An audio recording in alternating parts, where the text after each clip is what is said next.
Hey, so on the question of what's the best strategy to get the classic Ethiopia flavors in your roast, it's a good question, and I thought I actually have a lot on hand right now from a lot of different roasters and my own home roast.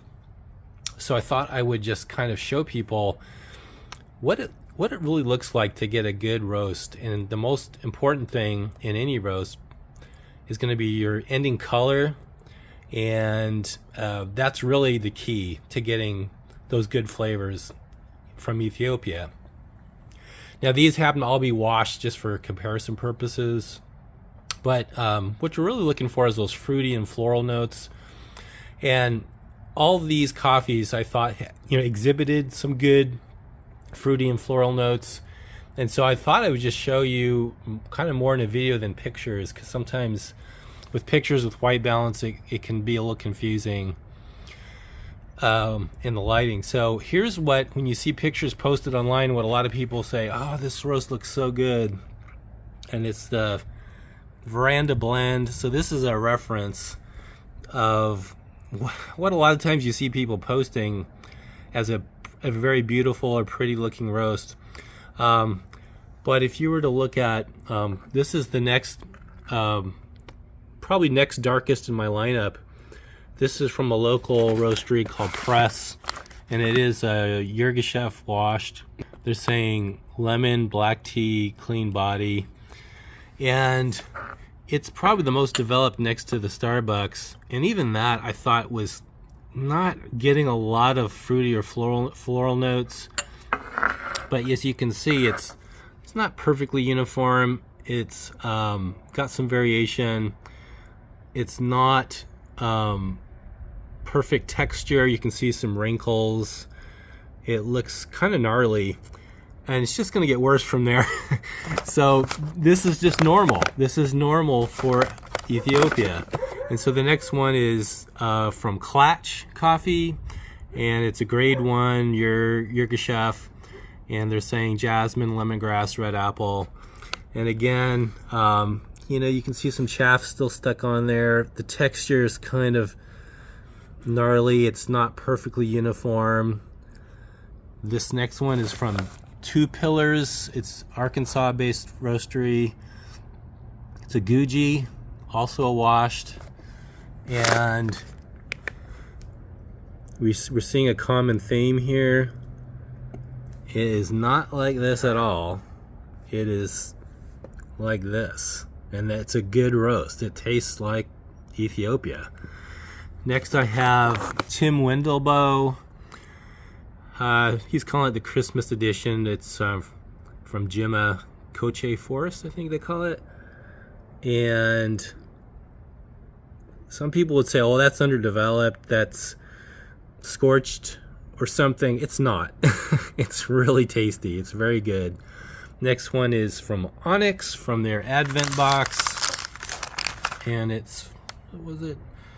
Sadama Demeke Beche. Really small beans. Maybe not even super uniform screen size. It's not bad, really.